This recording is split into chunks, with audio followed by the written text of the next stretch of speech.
मनुष्य जब तक माया से आवृत रहते हैं तब तक आपको नहीं जान सकते। विद्या की विरोधनी है अविद्या जब तक विचार नहीं किया जाता तभी तक रहती है। अविद्या जन्य देह आदि संघातों में प्रतिबिंबित हुई चित्त शक्ति ही इस जीव लोक में जीव कहलाती है। यह जीव जब तक देह मन प्राण और बुद्धि आदि में अभिमान करता है तभी तक कर्तृत्व भोक्तृत्व और सुख दुख आदि को भोगता है। वास्तव में आत्मा में जन्म मरण आदि संसार किसी भी अवस्था में नहीं है और बुद्धि में कभी ज्ञान शक्ति नहीं है। अविवेक से इन दोनों को मिलाकर जीव संसारी हूँ ऐसा मानकर कर्म में प्रवृत्त हो जाता है।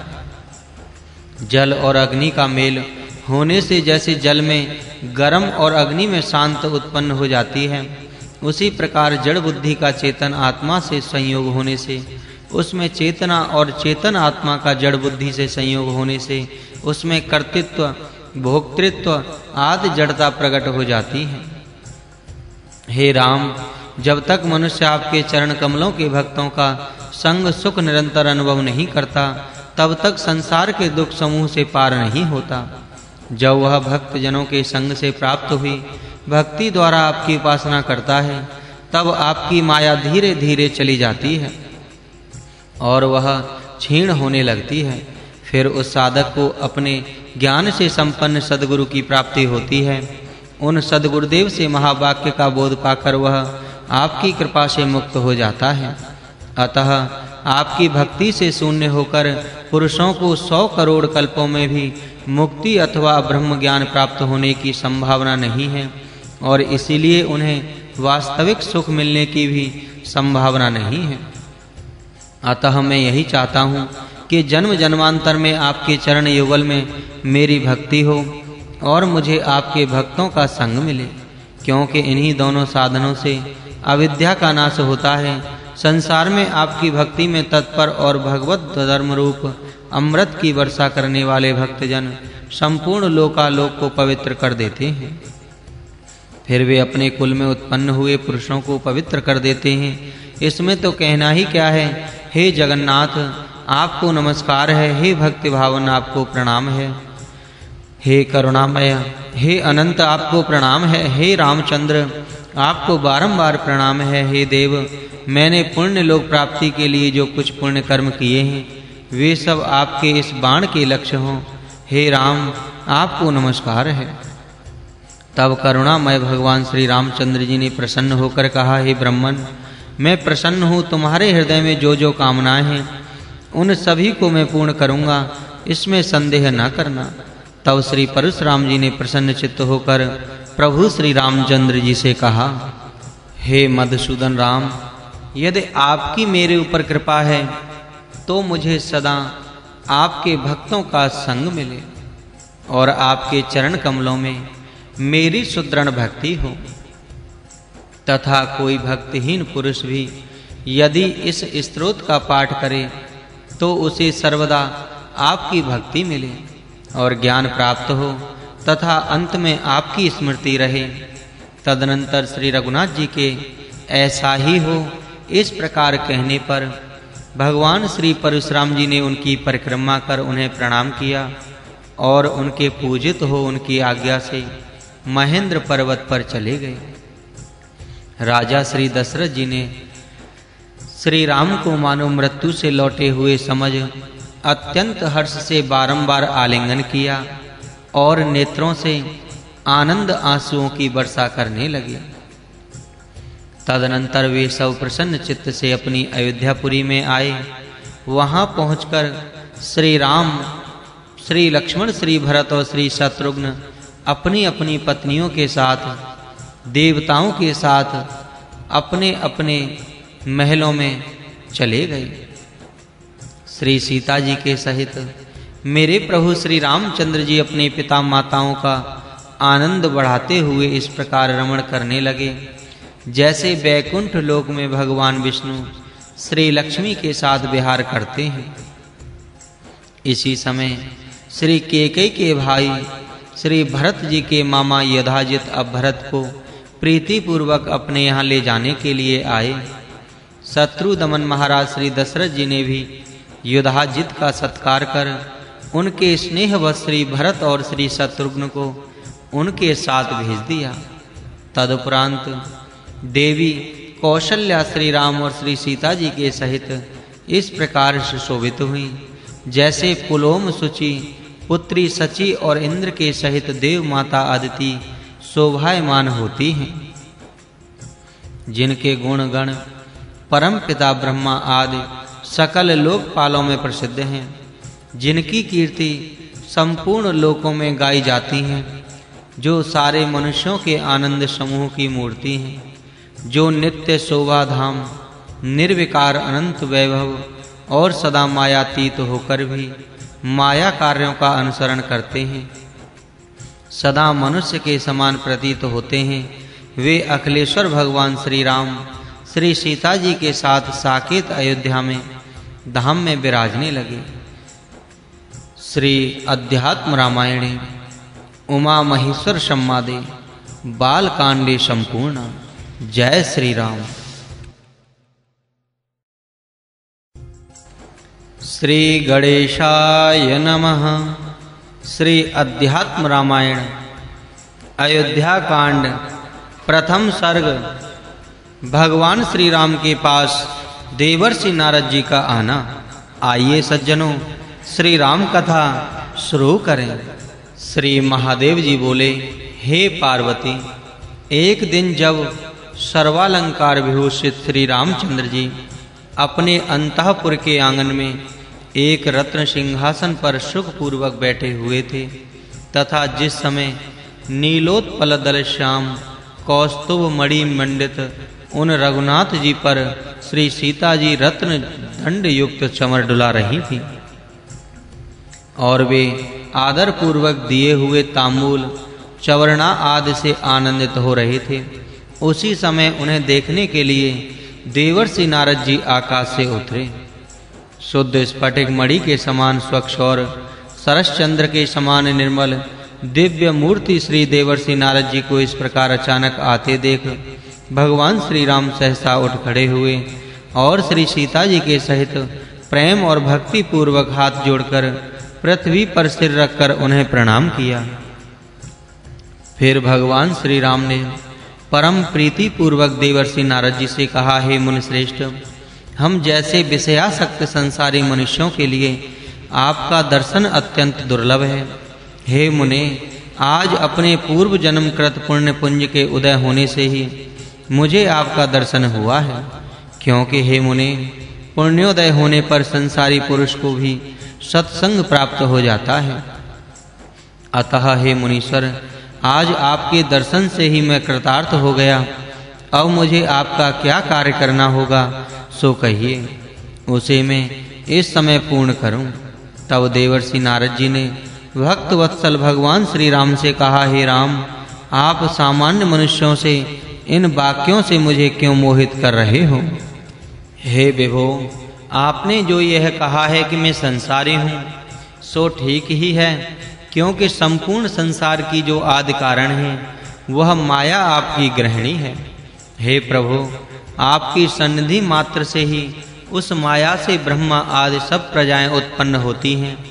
वह सत्व रज तमोमयी त्रिगुणात्मिका माया सदा आपके आश्रित होकर ही भासमान होती है तथा स्वगुणान रूप शुक्ल लोहित और कृष्ण वर्ण प्रजा उत्पन्न करती है।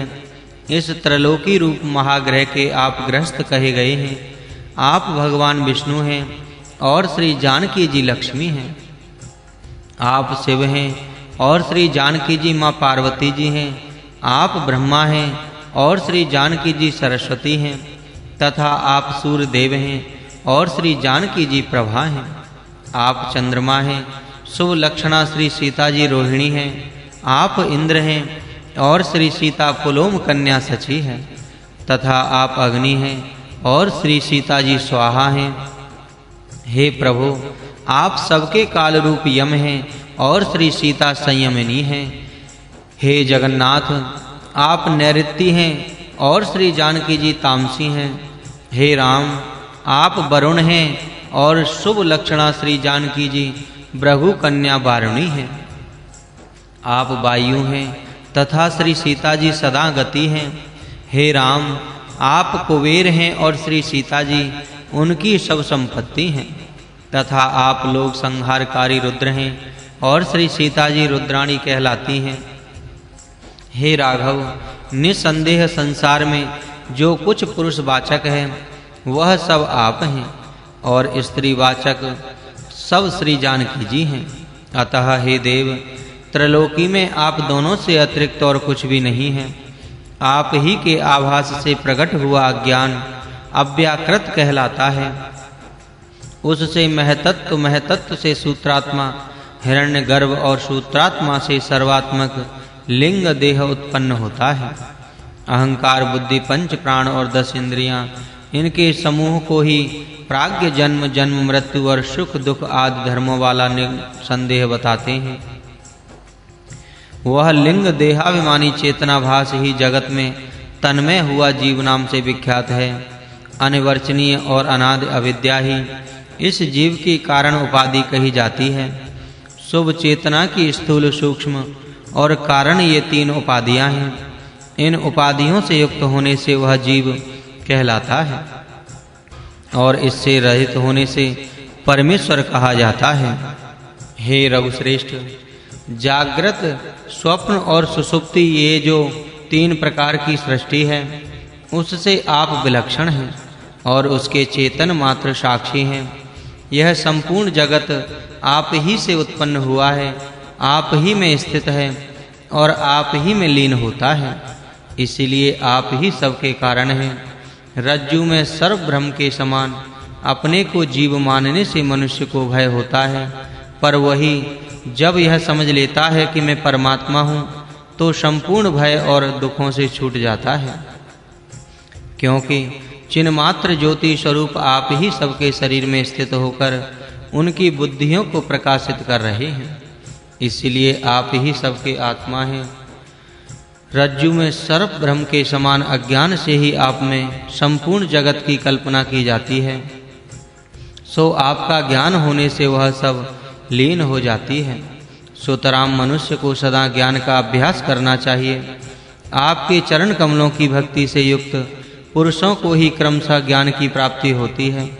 अतः जो पुरुष आपकी भक्ति से युक्त है, वे ही वास्तव में मुक्ति के पात्र हैं।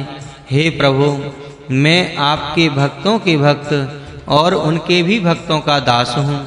अतः आप मुझे मोहित न कर मुझ पर अनुग्रह कीजिए। हे प्रभु, आपके नाभि कमल से उत्पन्न हुए ब्रह्मा जी मेरे पिता हैं, अतः मैं आपका पौत्र हूँ। हे राघव, आप मुझ भक्त की रक्षा कीजिए। इस प्रकार कहकर और बारंबार प्रणाम कर श्री नारद जी ने नेत्रों में आनंद आंसू भरकर कहा, हे प्रभु, मुझे परमपिता ब्रह्मा जी ने आपके पास भेजा है। आपका अवतार रावण का वध करने के लिए हुआ है, किंतु अब पिता दशरथ आपको राज्य शासन के लिए अभिषिक्त करने वाले हैं। हे श्री राम, यदि राज्य में आसक्त होकर आप रावण को न मारेंगे, तो पृथ्वी का भार उतारने के लिए जो आपने प्रतिज्ञा की थी, उसका क्या होगा?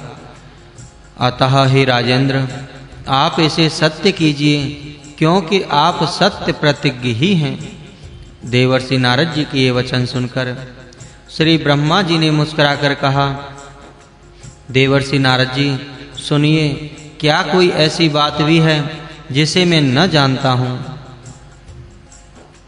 मैंने पहले जो कुछ प्रतिज्ञा की है वह मैं निस्संदेह पूर्ण करूँगा, किंतु काल क्रम से जिन जिन का प्रारब्ध क्षीण होता है, उन दैत्यों को ही मारकर मैं क्रमशः पृथ्वी का भार उतारूंगा। रावण का वध करने के लिए मैं कल दंडकारण्य को जाऊंगा और वहां 14 वर्ष मुनि वेश धारण करके रहूंगा। उस दुष्ट को श्री सीताहरण के विष से मैं कुटुंब के सहित नष्ट कर दूंगा।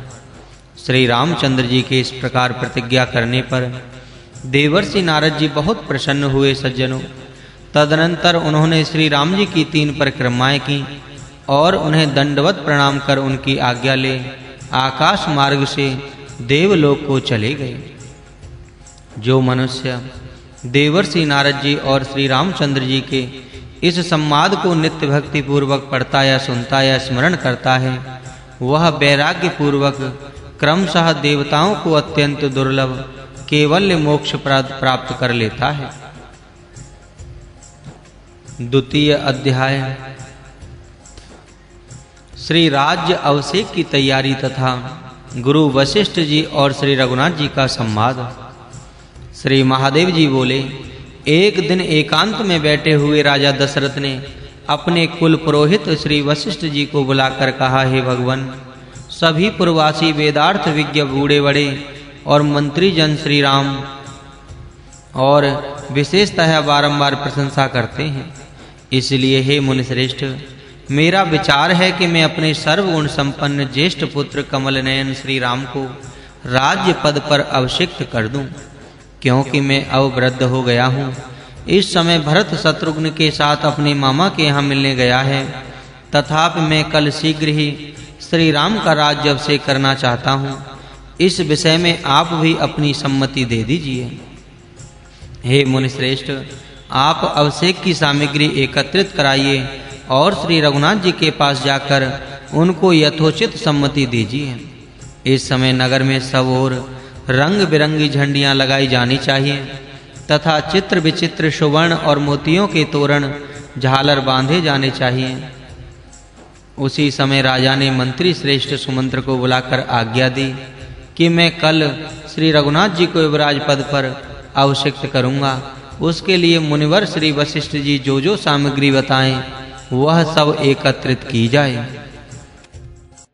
श्री दशरथ जी से बहुत अच्छा कहे सुमंत्र ने हर्ष पूर्वक मुनिवर से कहा कि मैं क्या करूं। तब ज्ञानियों में श्रेष्ठ महातेजस्वी गुरु वशिष्ठ जी ने कहा, कल प्रातः काल मध्य द्वार पर सुवर्ण भूषण भूषित 16 कन्याएं खड़ी रहनी चाहिए तथा सुवर्ण और रत्न आदि से विभूषित ऐरावत के कुल में उत्पन्न एक 4 दांतों वाला हाथी रहना चाहिए। नाना प्रकार के और नाना तीर्थों के जल पूर्ण हजारों सुवर्ण कलश मंगवाए जाएं। 3 नवीन व्याघ्र चर्म लाकर रखो और मुक्तामणि सुशोभित रत्न दंड युक्त एक श्वेत छत्र लाओ। अनेकों दिव्य मालाएं, दिव्य वस्त्र और दिव्य आभूषण लाकर रखे जाने चाहिए तथा अभिषेक स्थान पर भली प्रकार सम्मान किए हुए अनेकों मुनिजन हाथ में कुशा लिए हुए उपस्थित रहें। अनेकों नर्तकियां, मुख्य वारांगनाएं, गायक, वेणु वादक तथा कुशल बाजे बजाने वाले महाराज दशरथ के आंगन में गाना बजाना लगे। अभिषेक स्थान के बाहर हाथी, घोड़े, रथ और पदात यह चतुरंगिणी सेना अस्त्र शस्त्र से सुसज्जित होकर खड़ी रहे। नगर में जितने देवालय हैं उन सब में नाना प्रकार की बलि सामग्री से देवों की पूजा की जाए तथा राजा लोग शीघ्र ही नाना प्रकार की भेंटें लेकर आवें। राजमंत्री सुमंत्र को इस प्रकार आज्ञा दे। श्रीमान वशिष्ठ जी स्वयं श्री रघुनाथ जी के परम सुंदर महल में गए। मुनि श्रेष्ठ वशिष्ठ जी ने रथ पर चढ़कर श्री रघुनाथ जी के महल की 3 पौड़ियां पार की और फिर पृथ्वी पर उतर पड़े। तदनंतर आचार्य होने के कारण बिना रोक टोक के भीतर चले गए। उस समय गुरुजी को आया देख श्री रामचंद्र जी ने तुरंत हाथ जोड़कर उनका स्वागत किया और भक्ति पूर्वक दंडवत प्रणाम किया। उसी समय श्री सीता जी सुवर्ण के पात्र में जल ले आई। तब श्री रघुनाथ जी ने गुरुजी को रत्न सिंहासन पर बिठाकर उनके चरण धोए और श्री सीता जी के सहित उस चरणोदक को भक्ति पूर्वक अपने सिर पर रखकर कहा, हे मुने, आपके चरणोदक को धारण कर आज मैं कृत्य हो गया। भगवान राम के इस प्रकार कहने पर मुनिवर श्री वशिष्ठ जी ने हंसकर कहा, हे राम, आपके पादोदक को नमस्तक पर धारण कर श्री पार्वती वल्लभ भगवान शंकर धन्य धन्य हो गए तथा मेरे पिता ब्रह्मा जी भी आपके पाद तीर्थ का सेवन करने से ही निष्पाप हो गए हैं। इस समय केवल संसार को यह उपदेश करने के लिए ही कि गुरु के साथ किस प्रकार व्यवहार करना चाहिए आप इस प्रकार संभाषण कर रहे हैं। मैं भली प्रकार जानता हूँ आप लक्ष्मी के सहित प्रकट हुए साक्षात परमात्मा विष्णु हैं। हे राघव, मैं जानता हूँ आपने देवताओं का कार्य सिद्ध करने के लिए, भक्तों की भक्ति सफल करने के लिए और रावण का वध करने के लिए अवतार लिया है। तथापि देवताओं की कार्य सिद्धि के लिए मैं इस गुप्त रहस्य को प्रकट नहीं करता।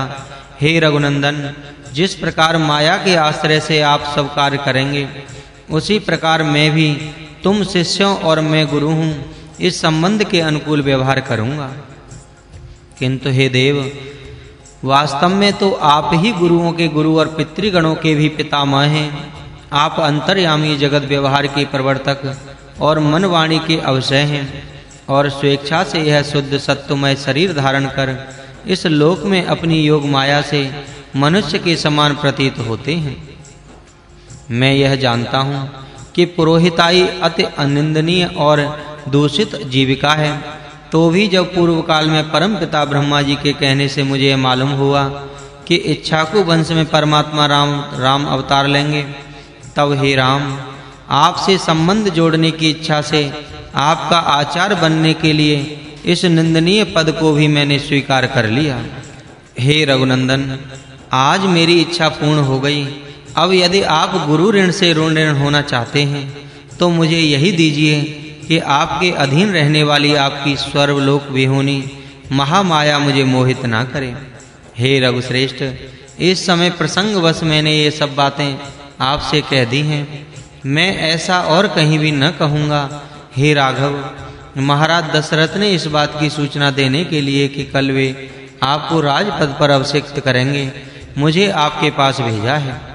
आज आप श्री सीता के सहित विधि पूर्वक उपवास और शुद्धता तथा इंद्रिय यज पूर्वक पृथ्वी पर शयन करें। अब मैं राजा के पास जाता हूँ, आप कल प्रातः काल वहाँ पधारें।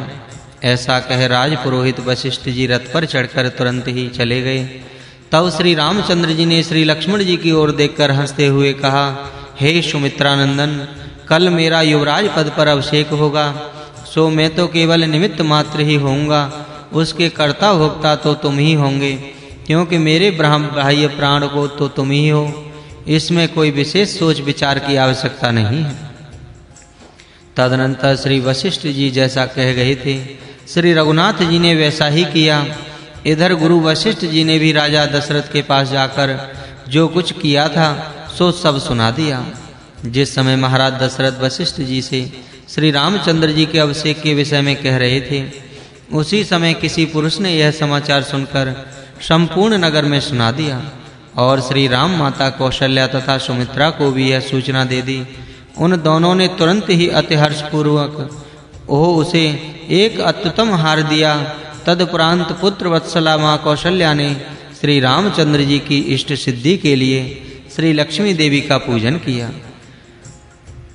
और राजा दशरथ सत्यवादी हैं, उनके विषय में यह प्रसिद्ध है कि वे अपनी प्रतिज्ञा का पालन करते हैं, किंतु वे कामी और केकई के वशीभूत हैं। ऐसी अवस्था में वे क्या इस प्रतिज्ञा को पूर्ण कर सकेंगे।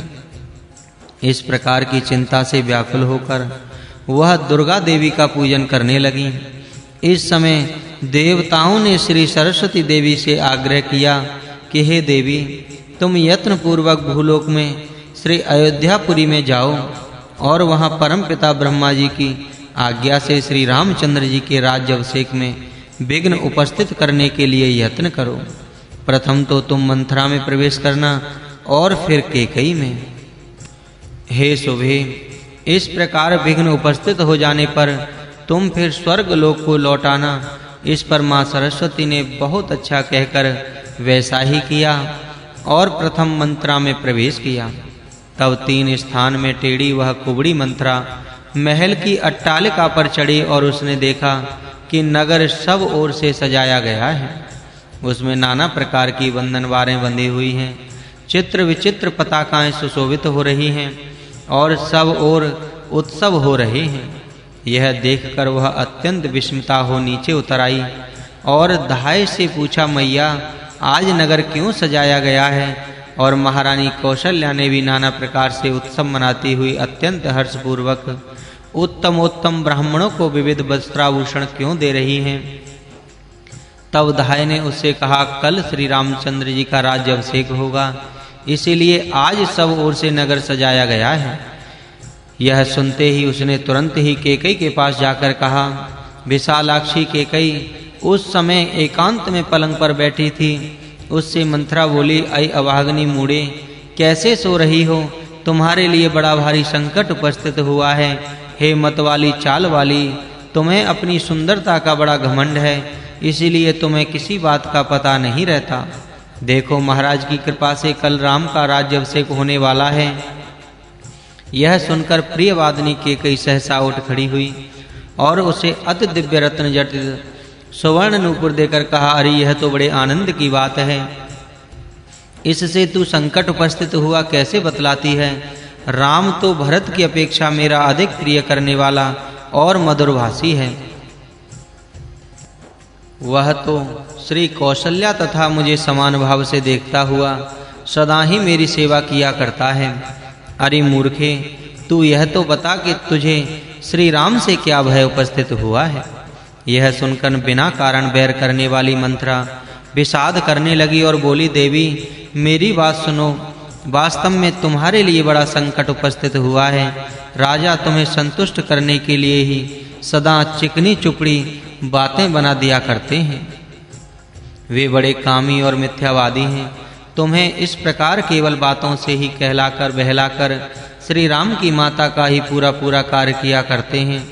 अपने मन में यही ठानकर उन्होंने छोटे भाई शत्रुघ्न के सहित तुम्हारे पुत्र भरत को ननिहाल भेज दिया है। इसमें सुमित्रा के लिए तो निसंदेह सब कुछ ठीक ही होगा, क्योंकि लक्ष्मण श्री राम के अनुगामी हैं, इसलिए वे तो राज्य ही भोगेंगे। किंतु श्री भरत को या श्री राम का दास होकर रहना पड़ेगा, या उन्हें शीघ्र ही नगर से निकाल दिया जाएगा, अथवा उनका प्राणघात किया जाएगा और तुम्हें दासी के समान सदा श्री कौशल्या जी की सेवा करनी पड़ेगी। इस प्रकार सौत से अपमानित होकर रहने की अपेक्षा तो मरना ही अच्छा है। इसीलिए तुम शीघ्र ही भरत के राज्य अभिषेक और श्री राम के 14 वर्ष तक वनवास के लिए प्रयत्न करो। हे रानी, ऐसा होने पर तुम्हारे पुत्र भरत निष्कंटक राज्य पद पर आरूढ़ हो जाएंगे। इसके लिए मैंने जो पहले ही सोच रखा है वह उपाय तुम्हें बताती हूँ।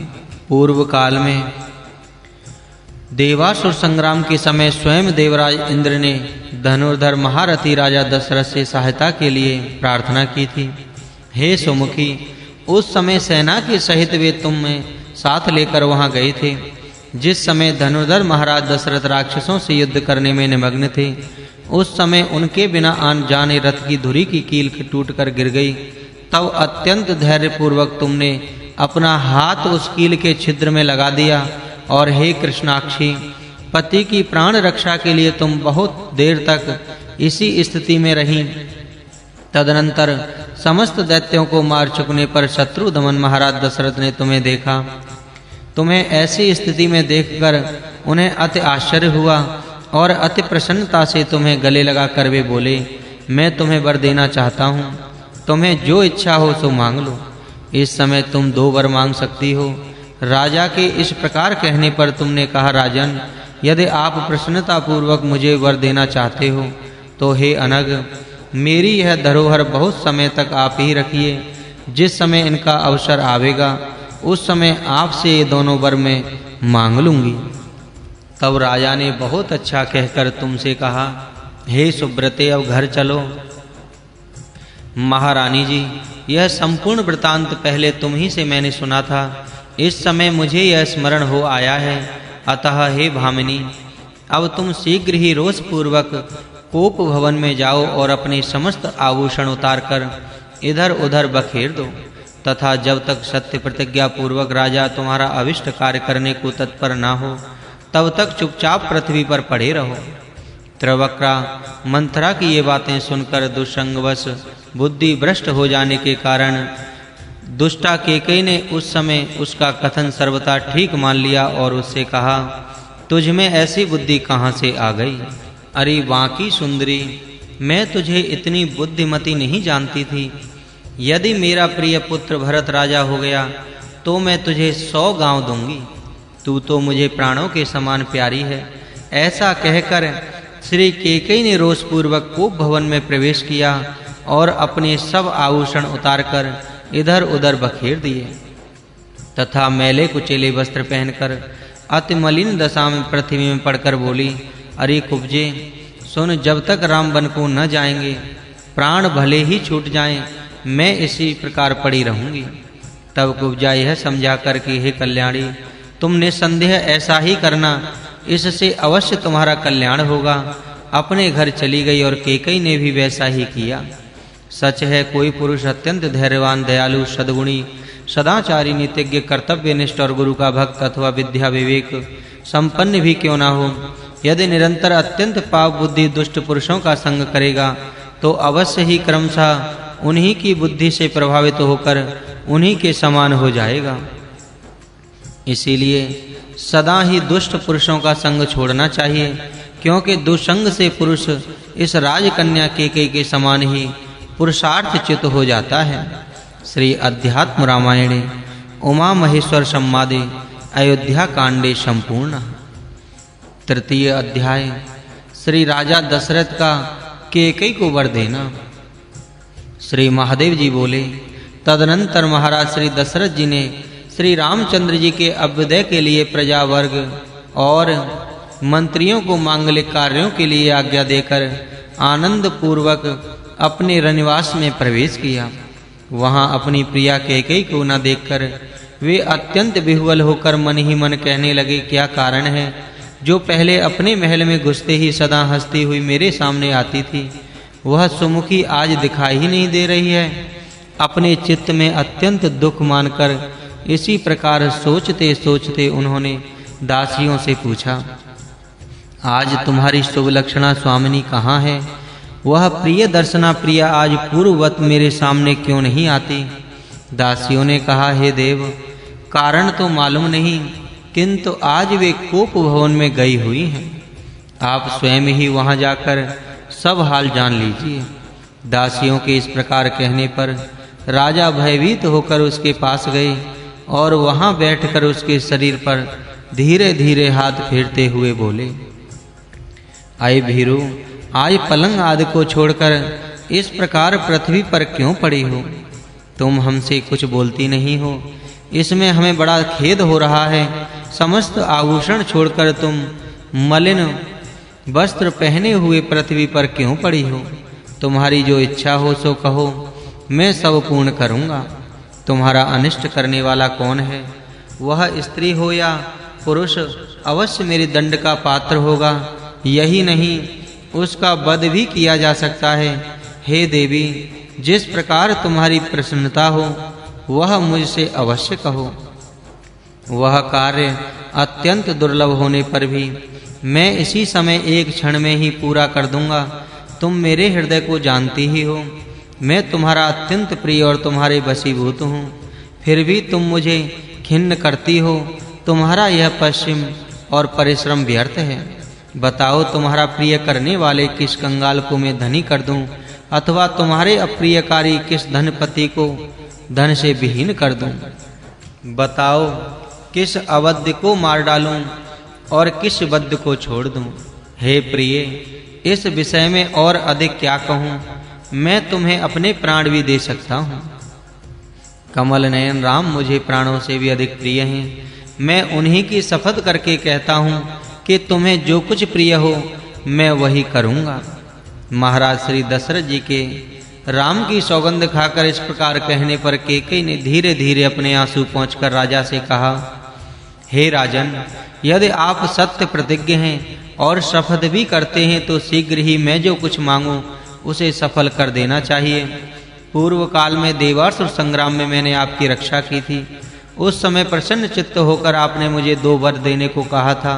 हे सुब्रत, मैंने वे 2 वर आपके पास धरोहर के रूप में रख दिए थे।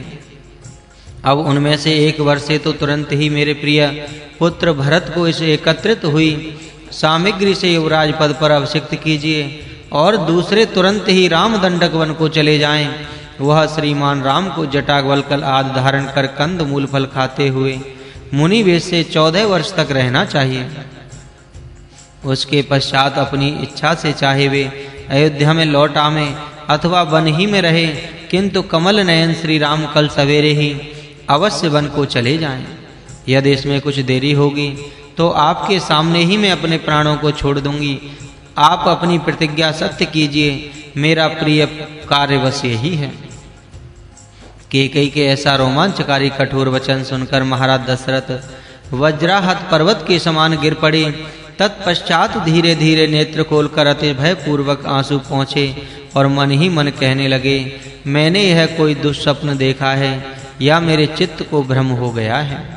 इसी समय अपने सामने सिंहनी के समान बैठी हुई रानी कैकेयी को देखकर कहने लगे, हे भद्रे, मैंने प्राणों को हरने वाले तुम ये क्या वचन बोल रही हो? कमल नयन श्री राम ने तुम्हारा क्या अपराध किया है? तुम तो अरहनिश मेरे सामने श्री राम के शुभ गुण गाया करती थी। तुम तो पहले कहा करती थी कि श्री राम मुझे और कौशल्या को समान जानकर सदा ही मेरा और सेवा किया करते हैं। फिर इस समय तुम यह उल्टी बात कैसे कह रही हो? तुम अपने पुत्र के लिए राज्य ले लो, किंतु श्री राम को घर ही में रहने दो। हे बामे, तुम मुझ पर कृपा करो, श्री राम से तुम्हें कोई भय नहीं है। ऐसा कहकर महाराज दशरथ नेत्रों में जल भरकर कैकेयी के चरणों में गिर पड़े। तब उस कैकेयी ने आंखें लाल करके यो कहा, राजेंद्र, क्या तुम्हारी बुद्धि में भ्रम हो गया है जो अपने कथन से विपरीत बोल रहे हो? याद रखो, यदि तुमने अपनी प्रतिज्ञा भंग कर दी तो तुम्हें नरक भोगना पड़ेगा। सुनो, यदि कल प्रातः काल ही मृग चर्म और वल्कल वस्त्र धारण कर श्री राम वन को न गए तो मैं तुम्हारे सामने ही फांसी लगाकर या विष खाकर मर जाऊंगी। तुम संसार में सभी सखाओं में और सभी सभाओं में सत्य प्रतिज्ञ हूँ ऐसा कहकर लोगों को धोखे में डाला करते हो। अब तुम राम की शपथ करके की हुई प्रतिज्ञा को भी तोड़ रहे हो, अतः तुम्हें नरक में जाना पड़ेगा। अपनी प्रिया के ऐसे कठोर वचन सुनकर महाराज दशरथ दुख समुद्र में डूबकर बड़े व्याकुल हो गए सज्जनों, और मृतक के समान मूर्छित तथा संज्ञा शून्य होकर पृथ्वी पर गिर पड़े। इस प्रकार अत्यंत दुख के कारण उनकी वह रात्रि 1 वर्ष के समान व्यतीत हुई। इधर अरुणोदय होते ही गायक और बंदीजन स्तुति गान करने लगे, किंतु कैकेयी और सबको रोककर क्रोध में बैठी हुई थी। तदनंतर प्रातः काल होने पर ब्राह्मण, क्षत्रिय, वैश्य, ऋषिगण, कन्याएं, दिव्य छत्र और चमर तथा हाथी और घोड़े आदि सभी अवश्योपयोगी वस्तुएं मध्य द्वार पर उपस्थित की गईं। इनके अतिरिक्त श्री वशिष्ठ जी के आज्ञा के अनुसार मुख्य वारांगनाएं तथा पुरवासी और जनपदवासी भी वहां उपस्थित हो गए। उस रात स्त्री, बालक और वृद्ध किसी को भी नींद नहीं आई। सभी को यह चटपटी लग रही है कि हम रेशमी पीतांबर पहने भगवान श्री राम को कब देखेंगे, जो समस्त आभूषणों से सुसज्जित, उज्ज्वल किरीट और कटक पहने हुए हैं तथा कौस्तुभ मणि से विभूषित और सैकड़ों कामदेवों के समान सुंदर श्याम वर्ण हैं। एवं सुलक्षण संपन्न श्री लक्ष्मण जी ने जिनके ऊपर श्वेत छत्र लगा रखा है, ऐसे श्री राम को राज्याभिषेक के अनंतर मंद मुस्कान के सहित हाथी पर चढ़कर आते हुए हम कब देखेंगे? वह मंगल प्रभात कब होगा? इस प्रकार सभी पुरवासियों का चित्त अति उत्कंठित हो रहा था। इसी समय मंत्री व सुमंत्री यह सोचकर कि महाराज अभी तक कैसे नहीं आए, धीरे से जहाँ राजा दशरथ जी थे वहाँ गए। वहाँ पहुंचकर उन्होंने जय जयकार कर राजा को सिर झुकाकर प्रणाम किया और उन्हें अत्यंत खिन्न देखकर कैकेयी से पूछा, देवी कैकेयी, आपका अभ्युदय हो, कहिए आज महाराज अनमन में कैसे दिखाई देते हैं? इस पर कैकेयी ने कहा, आज महाराज को रात्रि में बिल्कुल नींद नहीं आई। रात्रि भर श्री राम का चिंतन करते हुए राम राम ही रटते रहे। इस प्रकार जागते रहने के कारण ही राजा कुछ अस्वस्थ दिखाई देते हैं। महाराज श्री राम को यहाँ देखना चाहते हैं, इसलिए तुम शीघ्र ही उन्हें लेवा लाओ। भामिनी, महाराज की आज्ञा पाए बिना मैं कैसे जा सकता हूँ? मंत्री का यह वचन सुनकर महाराज बोले, सुमंत्र, मैं मनोहर मूर्ति श्री राम को देखूंगा, तुम उन्हें शीघ्र ही ले आओ। राजा के ऐसा कहते ही सुमंत्र तुरंत श्री राम के महल को गए और बिना रोके टोके तुरंत भीतर जाकर श्री राम से कहा, कमल नयन श्री राम, तुम्हारा कल्याण हो, तुम शीघ्र ही मेरे साथ पिताजी के घर चलो, महाराज तुम्हें देखना चाहते हैं। यह सुनते ही श्री राम चकित से होकर तुरंत ही रथ पर चढ़कर चले।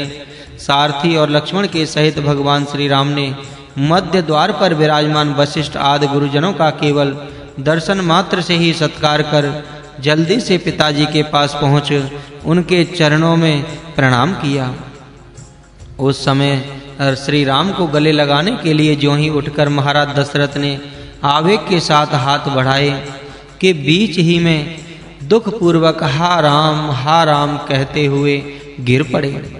तब श्री रामचंद्र जी ने हाहाकार करते हुए अति शीघ्रता से उन्हें गले लगाकर अपनी गोद में बिठा लिया। महाराज को मूर्छित देखकर रनिवास की समस्त महिलाएं रोने लगीं। यह सोचकर कि यह रुदन क्यों हो रहा है, वहां श्री वशिष्ठ जी भी चले आए। भगवान श्री राम ने माता कैकेयी से पूछा, महाराज के इस दुख का क्या कारण है माता? उनके इस प्रकार पूछने पर कैकेयी बोली, हे राम, महाराज के इस दुख के कारण तुम ही हो। तुम्हें उनके दुख के शांत करने के लिए उनका कुछ प्रिय कार्य करना होगा। तुम सत्य प्रतिज्ञ हो, महाराज को भी सत्यवादी बनाओ। उन्होंने प्रसन्न होकर मुझे 2 वर दिए हैं, किंतु उनकी सफलता तुम्हारे ही अधीन है।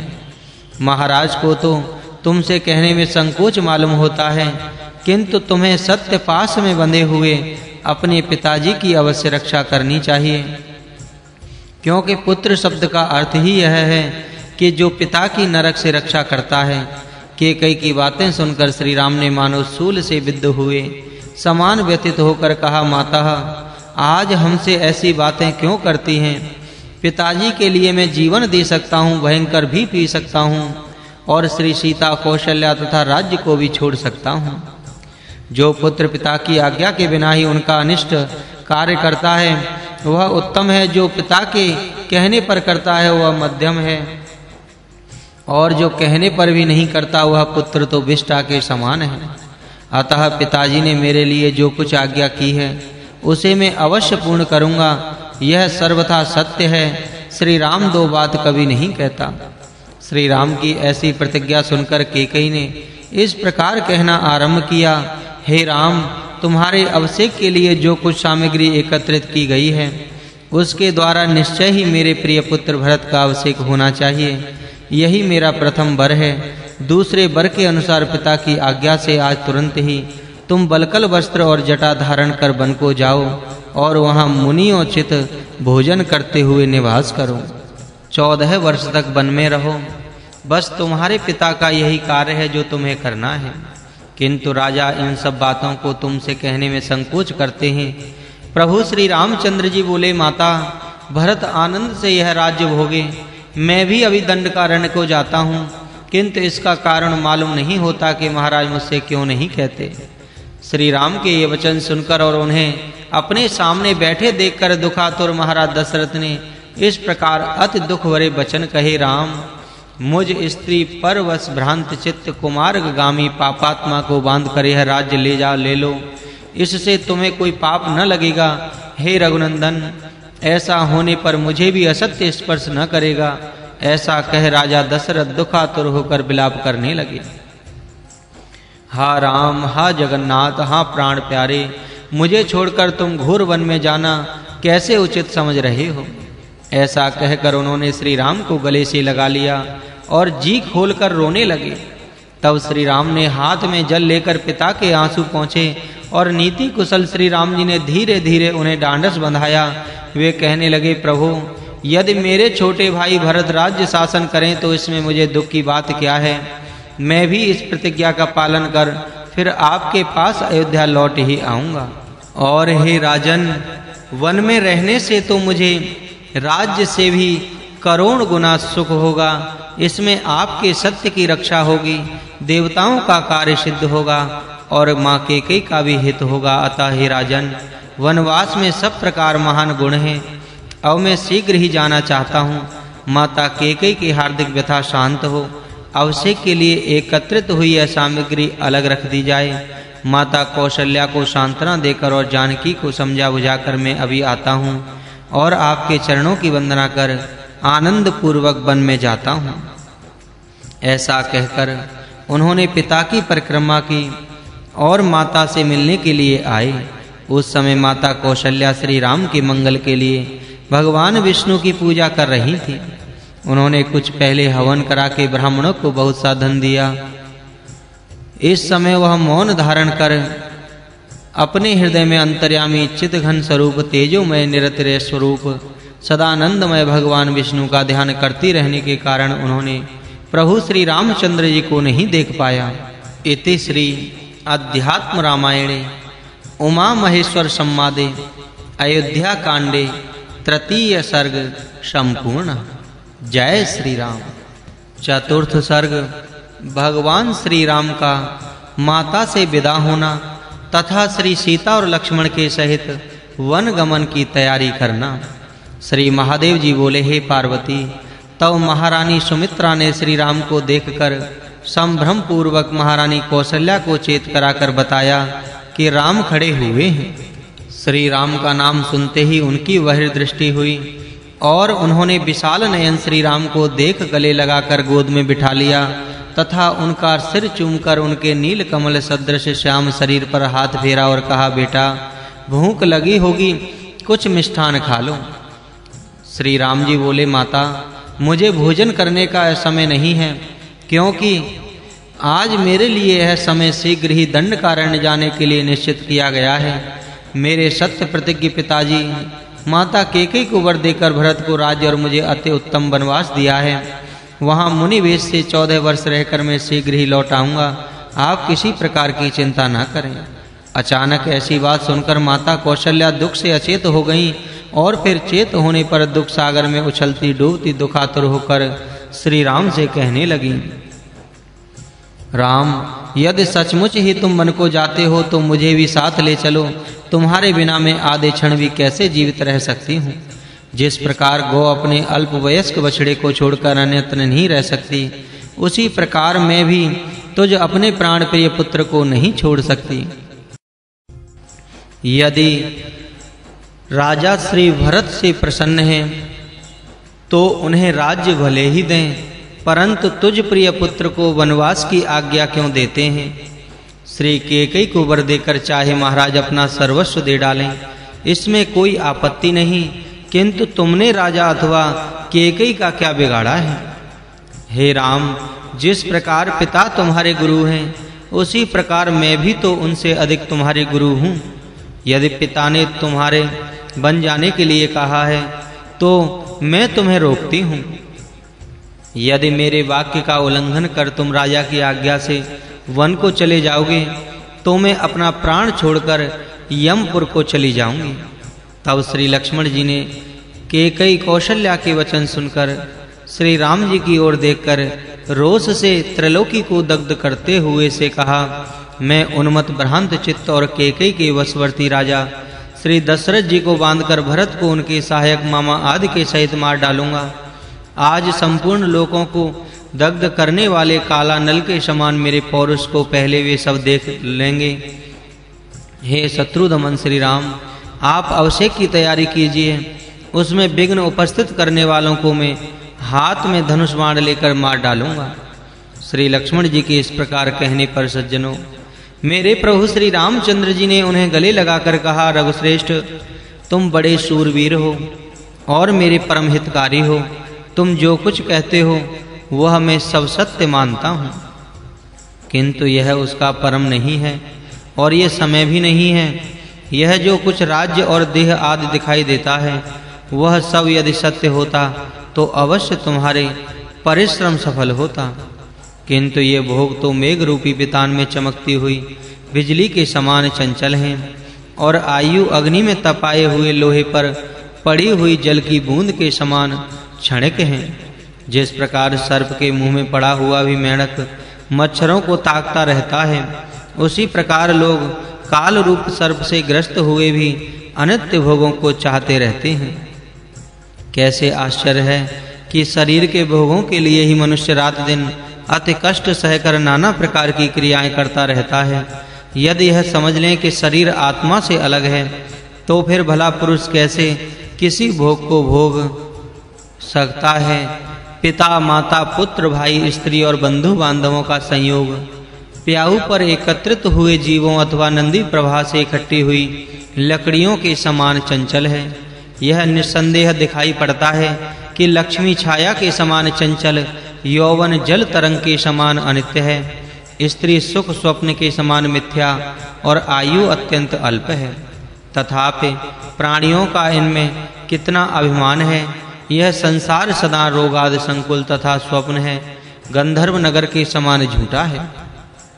मूढ़ जन ही इसको सत्य मानकर इसका अनुकरण करते हैं।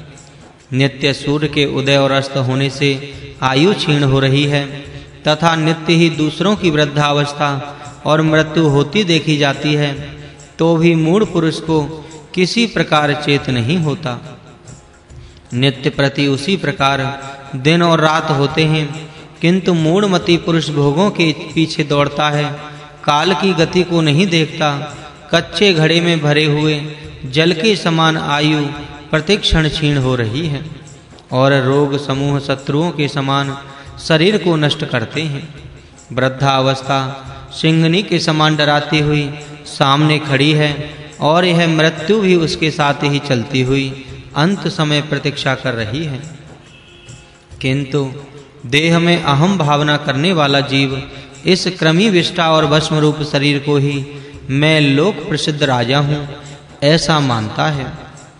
हे लक्ष्मण, तुम कुछ सोच कर बताओ कि जिसके आश्रय से तुम संसार को दग्ध करना चाहते हो, वह त्वचा, अस्थि, मांस, विष्टा, मूत्र, शुक्र और रुधिर आदि से बना हुआ विकारी और परिणामी देह आत्मा किस प्रकार हो सकता है? हे भाई, इस देहाभिमान से युक्त पुरुष में ही संपूर्ण दोष प्रकट हुआ करते हैं। मैं देह हूँ, इस बुद्धि का नाम ही अविद्या है और मैं देह नहीं चेतन आत्मा हूँ, इसी को विद्या कहते हैं। अविद्या जन्म मरण रूप संसार की कारण है और विद्या उसको निवृत्त करने वाली है। अतः मोक्ष कामियों को सदा विद्योपार्जन का प्रयत्न करना चाहिए। हे शत्रुदमन, काम क्रोध आदि इस साधन में विघ्न करने वाले शत्रु हैं। उनमें भी मोक्ष में विघ्न उपस्थित करने के लिए तो एकमात्र क्रोध ही पर्याप्त है, जिसका आवेश होने से पुरुष पिता, माता, सुहृद और बंधुओं का भी वध कर डालता है। मन के संताप का मूल क्रोध ही है और क्रोध ही संसार का बंधन तथा धर्म का क्षय करने वाला है। इसीलिए तुम क्रोध को छोड़ दो। यह क्रोध महान शत्रु है, तृष्णा वैतरणी नदी है, संतोष नंदन वन है और शांति ही कामधेनु है। इसीलिए तुम शांति धारण करो, इससे क्रोध रूपी शत्रु का तुम पर प्रभाव नहीं होगा। आत्मा, देह, इंद्रियां, मन, प्राण और बुद्धि आदि से अलग तथा शुद्ध स्वयं प्रकाश अविकारी और निराकार है। जब तक मनुष्य देह, इंद्रियां और प्राण आदि से आत्मा की भिन्नता नहीं जानते, तब तक वे मृत्यु पाश में बंधकर सांसारिक दुख समूह से पीड़ित होते रहते हैं। इसीलिए तुम सर्वदा अपने हृदय में बुद्धि आदि से आत्मा को अलग अनुभव करो। इस संपूर्ण बाह्य व्यवहार का अनुवर्तन करो और सुख अथवा दुख रूप जैसा प्रारब्ध हो, उसी को भोगते हुए चित्त में खेद न मानो। हे रघुपुत्र, बाहर से इंद्रिय आदि द्वारा कर्तृत्व प्रकट करते हुए जो कार्य प्रारब्ध वश उपस्थित हो, उसे करते रहने से भी तुम बंधन में नहीं पड़ोगे। भीतर से राग द्वेष रहित और शुद्ध स्वभाव रहने के कारण तुम कर्मों से लिप्त न होंगे। मेरे इस संपूर्ण कथन पर तुम्हारा सर्वदा अपने हृदय में विचार करो। ऐसा करने से तुम संपूर्ण सांसारिक दुखों से कभी बाधित न होंगे। हे माता, तुम भी मेरे इस कथन पर नित्य विचार करना और मेरे फिर मिलने की प्रतीक्षा करती रहना। तुम्हें अधिक काल दुख न होगा। कर्म बंधन में बंधे हुए जीवों का सदा एक ही साथ रहना सहना नहीं हुआ करता। जैसे नदी के प्रवाह में पड़कर बहती हुई डोंगियां सदा साथ साथ ही नहीं चलती, माता, यह 14 वर्ष की अवधि आधे क्षण के समान बीत जाएगी। आप अब दुख को दूर करके हमें वन जाने की अनुमति दीजिए। आपके ऐसा करने से मैं वन में सुख पूर्वक रह सकूंगा। ऐसा कह श्री रामचंद्र जी बहुत देर तक दंड के समान माता के चरणों में पड़े रहे। तदनंतर माता ने उन्हें उठाकर गोद में बिठा लिया और आशीर्वाद देकर उनकी प्रशंसा की। वे बोली, तुम्हारे चलते बैठते अथवा सोते समय गंधर्वों सहित परम पिता ब्रह्मा, भगवान विष्णु और प्रभु श्री शिव आदिक संपूर्ण देवगण तुम्हारी सर्वदा रक्षा करें। इस प्रकार बारंबार हृदय से लगाकर माता ने श्री राम को विदा किया। तब श्री लक्ष्मण जी ने भी श्री राम जी से आंखों में आनंद आंसुओं भरकर गदगद वाणी से बोले, हे राम, आपने मेरा आंतरिक संदेह दूर कर दिया। अब मैं आपकी सेवा करने के लिए आपके पीछे पीछे चलूंगा। आप इसके लिए आज्ञा दीजिए। हे प्रभु, आप मुझ पर कृपा कीजिए, नहीं तो मैं प्राण छोड़ दूंगा। तब श्री रघुनाथ जी ने भी लक्ष्मण से कहा, बहुत अच्छा, चलो देरी ना करो। तदनंतर श्री सीतापति भगवान श्री राम श्री सीता जी को समझाने के लिए चले और अपने महल में पहुंचे। तब मंद मंद मुस्कान पूर्वक बोलने वाली श्री सीता जी ने पतिदेव को आते देख एक सुवर्ण पात्र में जल लेकर भक्ति पूर्वक उनके चरण धोए और स्वामी की ओर देखते हुए पूछा, हे देव, इस समय सेना के बिना ही आप कैसे आए हैं? आप प्रातः काल कहाँ गए थे? आपका श्वेत छत्र कहाँ है? बाजों का बजना क्यों बंद हो गया? और आप किरीट आदि राजोचित आभूषणों से रहित क्यों हैं? आप मंत्री और राजाओं के सहित बड़े ठाट बाट से क्यों नहीं आए? श्री सीता जी के इस प्रकार पूछने पर सज्जनों, मेरे प्रभु श्री रामचंद्र जी ने मुस्कुराकर कहा, हे शुभे, पिताजी ने मुझे दंडकारण्य का संपूर्ण राज्य दिया है। अतः हे भामिनी, मैं शीघ्र ही उसका पालन करने के लिए वहां जाऊंगा। मैं आज ही वन को जाऊंगा। तुम अपनी सास के पास रहकर उनकी सेवा शुश्रूषा में रहो। मैं झूठ नहीं बोलता। श्री रामचंद्र जी के इस प्रकार कहने पर माता श्री सीता जी ने भयभीत होकर कहा, आपके महात्मा पिताजी ने आपको वन का राज्य क्यों दिया है? तब प्रभु श्री रामचंद्र जी ने उनसे कहा, हे अनघे, महाराज ने प्रसन्नता पूर्वक कैकेयी को वर देकर भरत को राज्य और मुझे वनवास दिया है। देवी श्री कैकेयी ने मेरे लिए 14 वर्ष तक वन में रहना मांगा था, सो सत्यवादी श्री दयालु महाराज ने देना स्वीकार कर लिया है। अतः हे भामिनी, मैं शीघ्र ही वहां जाऊंगा। तुम इसमें किसी प्रकार का विघ्न खड़ा न करना। प्रभु श्री रामचंद्र जी के ऐसे वचन सुनकर श्री सीता जी ने प्रसन्नता पूर्वक कहा, पहले मैं वन को जाऊंगी, उसके पीछे आप आना। हे राघव, मुझे छोड़कर आपको वन में जाना उचित नहीं है। तब श्री रघुनाथ जी ने प्रसन्न होकर अपनी प्रियवादिनी श्री जानकी जी से कहा, मैं तुम्हें अनेकों व्याघ्र आदि वन्य पशुओं से पूर्ण वन में कैसे साथ ले चलूं? वहां मनुष्यों को खाने वाले भयंकर राक्षस रहते हैं और सब ओर सिंह, व्याघ्र तथा शूकर आदि सिंह जीव फिरते हैं। हे सुंदर कमर वाली, वहां भोजन के लिए कड़वे और खट्टे फल मूल आदि ही मिलते हैं। किसी प्रकार के पुए आदि व्यंजन वहां कभी नहीं मिलते। हे सुंदरी, वे फल भी सदा नहीं मिलते, किसी किसी समय कहीं मिलते हैं। उस वन में कहीं कहीं तो धूलि और कांटों से ढके रहने के कारण मार्ग भी दिखाई नहीं देता। वह दंडकारण्य ऐसे ही अनेकों दोषों से भरा हुआ है। उसमें अनेकों गुफाएं और गड्ढे हैं तथा वह झिल्ली और डांसों से आदि से भरा हुआ है। ऐसे वन में शीत, वायु और घाम आदि के समय भी पैदल ही चलना पड़ता है। मुझे संदेह है कि तुम वन में राक्षस आदि की भयंकर मूर्ति देखकर तुरंत ही प्राण त्याग कर बैठोगे। इसलिए हे भद्रे, तुम घर ही रहो, मुझे शीघ्र ही फिर देख पाओगी।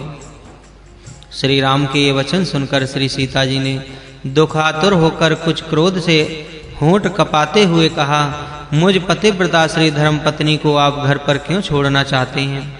आप धर्मज्ञ और दयालु हैं, फिर अपनी अनन्य भक्ता को दोषहीना मुझ पत्नी को क्यों छोड़ते हैं? हे प्रभु, वन में भी आपके पास रहते हुए मेरा कोई क्या बिगाड़ सकता है? जो भी फल मूल आदि आपके खाने से बचेंगे वे ही मेरे लिए अमृत के समान होंगे। उनसे संतुष्ट होकर मैं आनंद पूर्वक रहूंगी, इसमें कोई संदेह नहीं है। आपके साथ विचरते हुए मेरे लिए कुश, काश और कंठ आदि भी फूलों के बिछौनों के समान होंगे। मैं आपको किसी प्रकार का कष्ट नहीं दूंगी, बल्कि आपके कार्य में सहायता होंगी। बाल्य अवस्था में एक ज्योतिष शास्त्र विशारद महात्मा ने मुझे देखकर कहा था कि तू अपने पति के साथ वन में रहेगी। उन ब्राह्मण महोदय का वाक्य सत्य हो, मैं अवश्य आपके साथ वन में चलूंगी। एक बात और कहती हूँ, उसे सुनकर आप मुझे वन को ले चलिए। आपने बहुत से ब्राह्मणों के मुख से बहुत सी रामायणें सुनी होंगी। बताइए, इनमें से किसी में भी क्या श्री सीता के बिना श्री राम जी वन को गए हैं? अतः मैं आपकी पूर्णतः सहायिका होकर अवश्य आपके साथ चलूंगी। यदि आप मुझे छोड़कर चले जाएंगे तो मैं भी आपके सामने ही अपने प्राण छोड़ दूंगी। तब श्री रघुनाथ जी ने श्री सीता का ऐसा दृढ़ निश्चय देखकर कहा, देवी तुम शीघ्र ही मेरे साथ वन को चलो।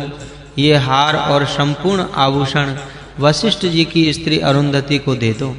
हम अपना संपूर्ण धन ब्राह्मणों को देकर वन को चलेंगे। ऐसा कहकर भगवान श्री राम ने श्री लक्ष्मण जी द्वारा भक्ति पूर्वक ब्राह्मणों को बुलवाया और उन रघुकुल केतु भगवान श्री राम ने प्रसन्नता पूर्वक सैकड़ों गौओं के झुंड, बहुत सा धन, दिव्य वस्त्र और आभूषण कुटुंबी तथा विद्वान और शील संपन्न ब्राह्मणों को दिए। श्री सीता जी ने अपने मुख्य आभूषण श्री अरुंधति को दे दिए और अपनी माता के सेवकों को भी श्री राम ने बहुत सा धन दिया। इसी प्रकार अपने अंतःपुरवासी सेवकों, पुरवासी सेवकों, देशवासियों तथा ब्राह्मणों को भी उन्होंने बहुत सा धन दिया। इधर श्री लक्ष्मण जी ने भी अपनी माता सुमित्रा को श्री कौशल्या जी को सौंप दिया और आप हाथ में धनुष लेकर श्री राम के सामने आकर खड़े हो गए। तदनंतर श्री राम, लक्ष्मण और श्री सीता सब महाराज दशरथ जी के पास चले। सहस्रों कामदेवों के समान सुंदर श्याम शरीर वाले भगवान श्री राम, सीता और छोटे भाई लक्ष्मण जी के सहित अपनी कांति से दसों दिशाओं को प्रकाशित करते हुए धीरे धीरे राजमार्ग से चले। उस समय जो पुरवासी और जनपदवासी लोग कौतूहलवश आनंदमयी दृष्टि से उनकी ओर देख रहे थे, उनके देखते हुए और अपने चरण स्पर्श से संपूर्ण संसार को पवित्र करते हुए वे अपने पिता के घर पहुँचे। श्री अध्यात्म रामायणे उमा महेश्वर संवादे अयोध्या कांडे चतुर्थ सर्ग संपूर्ण। पंचम अध्याय भगवान का वनगमन। श्री महादेव जी बोले, श्री जानकी और श्री लक्ष्मण जी के सहित प्रभु श्री रामचंद्र जी को मार्ग में आते देखकर और श्री कैकेयी के वरदान आदि का समाचार सुन समस्त नगर निवासी दुख आतुर होकर आपस में कहने लगे, हाय, कामवश राजा दशरथ ने अपने सत्यपरायण प्रिय पुत्र को स्त्री के कारण छोड़ दिया। उसकी सत्यपरायणता कैसे रही? और दुष्टा कैकेयी ने भी सत्यवादी और प्रियकारी श्री राम को क्यों वनवास दिया? वह ऐसी क्रूर कर्मा और हत बुद्धि क्यों हो गई? भाइयों, अब हमें यहाँ न रहना चाहिए, हम भी आज ही वन को चलेंगे। जहाँ स्त्री और छोटे भाई के सहित प्रभु श्री राम जाना चाहते हैं, देखो तो आज श्री जानकी जी पैदल चल रही हैं। हाय, जिस त्रलोक सुंदरी श्री जानकी जी को पहले कभी किसी पुरुष ने शायद ही देखा हो, वही आज बिना किसी पर्दे के जन समूह में पैदल चल रही हैं। भाइयों, इन सर्वलोकैक सुंदर भगवान श्री राम की ओर भी देखो, ये भी आज बिना हाथी घोड़े के पैदल ही जा रहे हैं। यह कैकेयी नाम की राक्षसी और सबका नाश करने के लिए उत्पन्न हुई है। भाई, इन श्री सीता जी के पैदल चलने से श्री राम जी को भी तो बड़ा दुख होता होगा। किंतु किया क्या जाए, इसमें दैव ही प्रबल है, पुरुष का प्रयत्न सर्वथा असमर्थ है। इस प्रकार साधु समाज को दुख आतुर देख मुनिवर कामदेव और वामदेव उनके बीच में आकर कहने लगे, मैं आप लोगों को वास्तविक बात बताता हूँ। आप इन राम और श्री सीता के लिए किसी प्रकार की चिंता न करें। ये श्री राम आदि नारायण भगवान विष्णु हैं और ये श्री जानकी जी योग माया नाम से विख्यात श्री लक्ष्मी जी हैं। इस समय जो लक्ष्मण नाम का धारण इनका अनुगमन कर रहे हैं वे शेष जी हैं। ये पुरुषोत्तम भगवान ही माया के गुणों से युक्त होकर विभिन्न आकार वाले से प्रतीत हुआ करते हैं।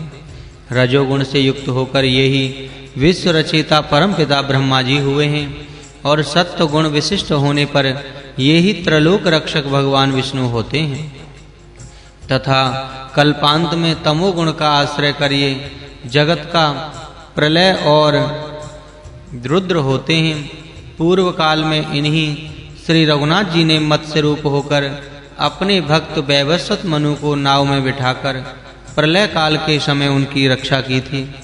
समुद्र मंथन के समय जब मदरांचल पाताल लोक को जाने लगा तब इन्हीं श्री रघुनाथ जी ने कूर्म रूप होकर उसे अपनी पीठ पर धारण किया था। प्रलय काल में जब पृथ्वी रसातल को चली गई तो ये सूकल रूप हुए और उस पृथ्वी को अपनी दाढ़ों पर उठा लिया। इसी प्रकार एक बार प्रहलाद को वर देने के लिए इन्होंने नृसिंह रूप धारण किया और तीनों लोकों के कंटक रूप दैत्यराज हिरण्यकश्यप को अपने नखों से फाड़ डाला। एक बार अपने पुत्र इंद्र का राज्य गया हुआ देख जब अदिति ने इनसे प्रार्थना की तब इन्होंने वामन रूप धारण कर याचना करके उसे फिर लौटा लिया। इन्होंने पृथ्वी के भार रूप दुष्ट क्षत्रिय गणों को नष्ट करने के लिए भृगु पुत्र श्री परशुराम जी का रूप धारण किया था। वे ही जगत प्रभु इस समय श्री राम रूप से प्रकट हुए हैं। अब ये रावण आदि करोड़ों राक्षसों का वध करेंगे। उस दुरात्मा की मृत्यु मनुष्य के हाथ ही बधी है। महाराज श्री दशरथ जी ने अपने पूर्व जन्म में तपस्या द्वारा भगवान विष्णु की इसलिए तपस्या की थी कि वे उनके यहाँ पुत्र रूप से अवतार लें, इसलिए भगवान इनके पुत्र हैं। वे विष्णु भगवान ही श्री रामचंद्र जी हैं। अब ये रावण के वध के लिए आज ही लक्ष्मण जी की सहित वन को जाएंगे। ये श्री सीता जी जगत की उत्पत्ति स्थिति प्रलय करने वाली साक्षात भगवान की माया हैं। इनके वन गमन में राजा या कई अणु मात्र भी कारण नहीं है। कल ही इनके श्री नारद जी ने पृथ्वी का भार उतारने के लिए प्रार्थना की थी। उस समय स्वयं श्री राम ने भी उनसे यही कहा था कि कल मैं वन को जाऊंगा, अतः भोले भैया आप लोग श्री राम के लिए कोई चिंता ना करें। संसार में जो लोग नित्य प्रति राम नाम जपा करते हैं उनको भी किसी समय मृत्यु के भय आदि नहीं होते। फिर उन महात्मा श्री राम के लिए तो दुख की शंका ही कैसे हो सकती है।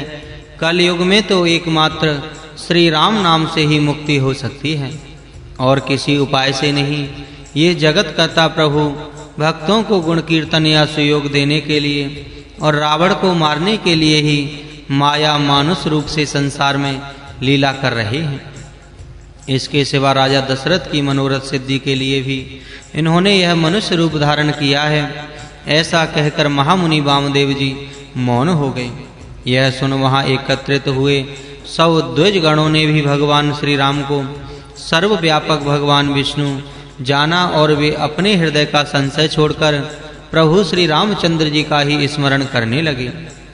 जो पुरुष नित्य प्रति श्री राम और श्री सीता के इस रहस्य का मनन करेगा उसकी भगवान श्री राम में विज्ञान के सहित सुदृढ़ भक्ति हो जाएगी। आप सब लोग श्री राम के परम प्रिय हैं, अतः इस रहस्य को सदा गुप्त रखें।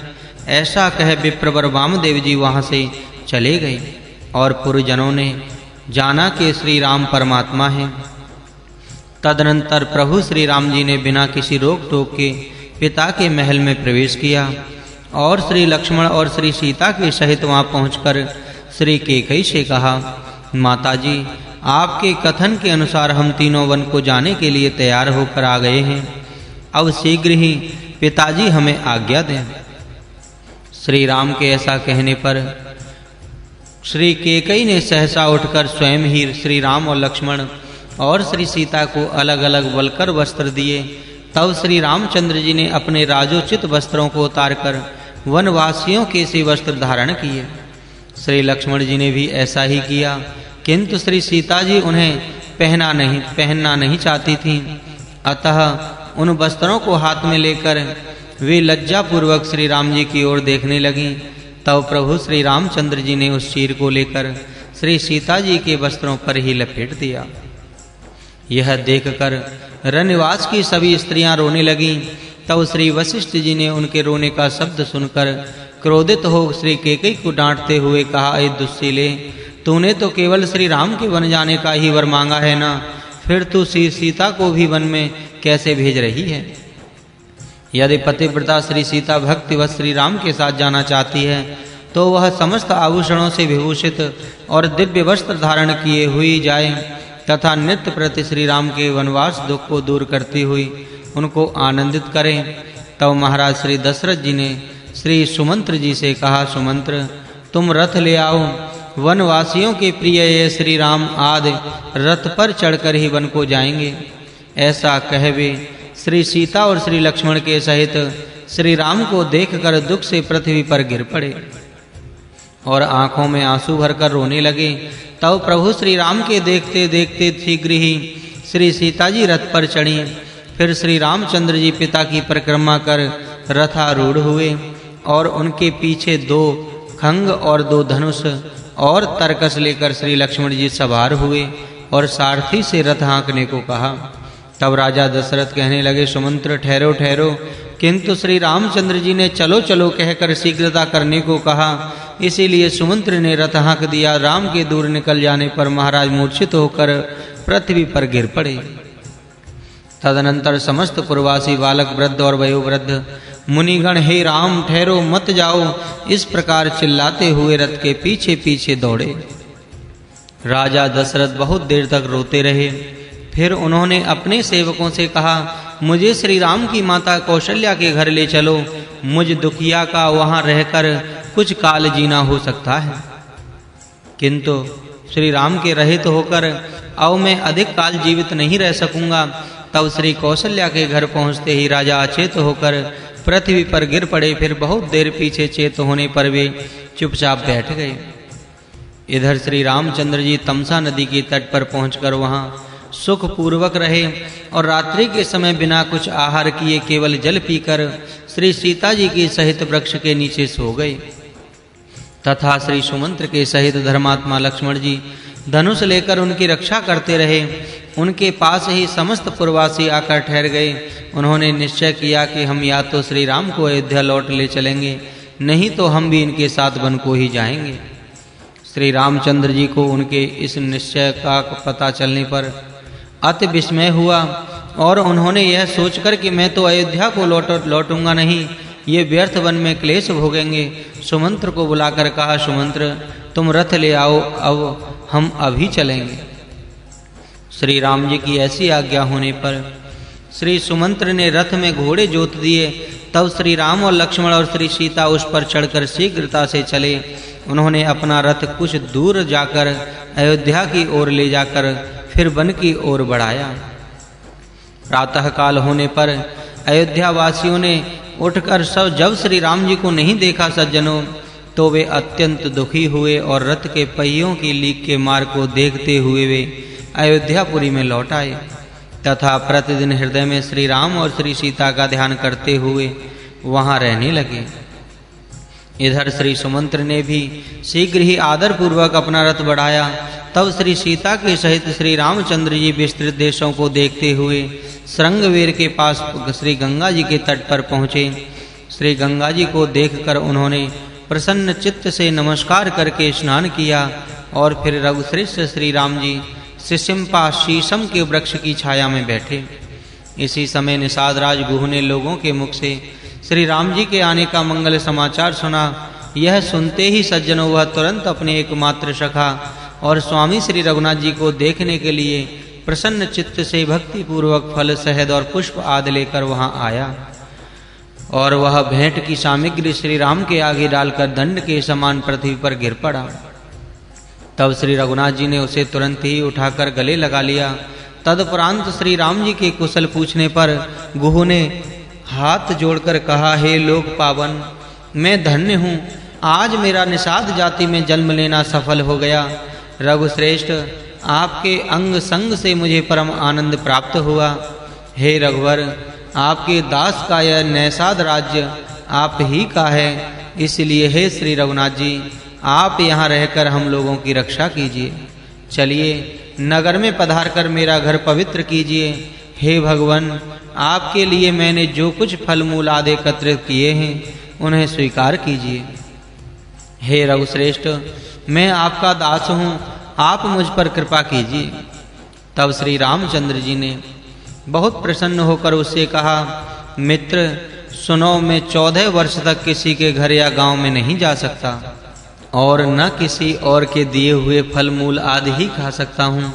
मित्र, तुम्हारा यह संपूर्ण राज्य मेरा ही है और तुम भी मेरे अत्यंत प्रिय सखा हो। तदनंतर श्री रघुनाथ जी ने वट का दूध मांगा कर श्री लक्ष्मण जी के सहित भली प्रकार संवार कर जटा जूट बांधे श्री लक्ष्मण जी ने कुश और पत्तों की एक सैया बना दी। उसी पर केवल जल पीकर श्री सीता जी के सहित श्री रघुनाथ जी विराजमान हुए और पहले जिस प्रकार अयोध्यापुरी के महल में जनक नंदिनी के सहित सुसज्जित पलंग पर पौड़ते थे उसी प्रकार सो गए। उनके पास ही धनुष बाण और तरकस लिए हुए श्री लक्ष्मण जी धनुषधारी गुहू के सहित धनुष चढ़ाकर इधर उधर देखते हुए श्री रामचंद्र जी की रखवाली करने लगे। श्री अध्यात्म रामायणे उमा महेश्वर संवादे अयोध्या कांडे 5म अध्याय संपूर्ण। जय श्री राम। 6ठम अध्याय गंगोतरण तथा श्री भरद्वाज और श्री वाल्मीकि जी से भेंट। श्री महादेव जी बोले, हे पार्वती, उस समय श्री राम जी को सोते देख गुह ने आंखों में आंसू भरकर नम्रता पूर्वक श्री लक्ष्मण जी से कहा, भाई देखते हो जो श्री रघुनाथ जी अपने भव्य भवन में सुंदर बिछौनों से युक्त सुवर्ण निर्मित पलंग पर सोते थे, वे ही आज श्री सीता जी के सहित कुश और पत्तों की साथरी पर पड़े हुए हैं। विधाता ने श्री राम जी के इस दुख का कारण श्री केकई को बना दिया। मंथरा की बुद्धि पर विश्वास करके केकई ने यह बड़ा पाप का काम किया है।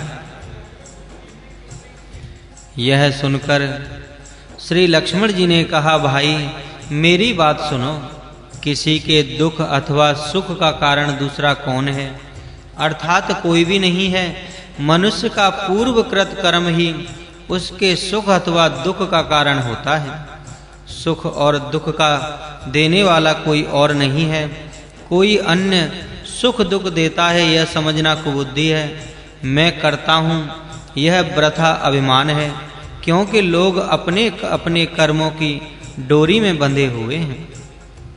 यह मनुष्य स्वयं ही पृथक पृथक आचरण करके उनके अनुसार सुहृद मित्र शत्रु उदासीन द्वेष्य मध्यस्थ और बंधु आदि की कल्पना कर लेता है।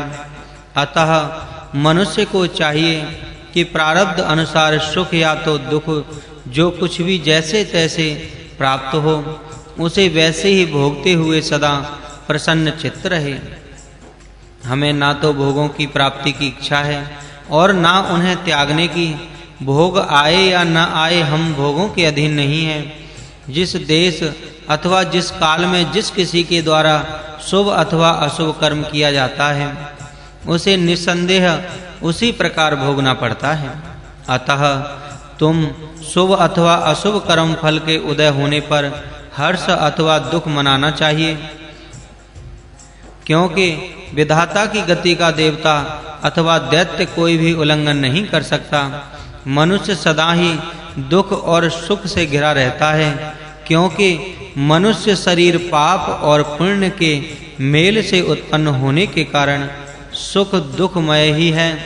सुख के पीछे दुख और दुख के पीछे सुख आता है। ये दोनों ही दिन और रात्रि के समान जीवों से अलंघनीय हैं। सुख के भीतर दुख और दुख के भीतर सुख सर्वदा वर्तमान रहता है।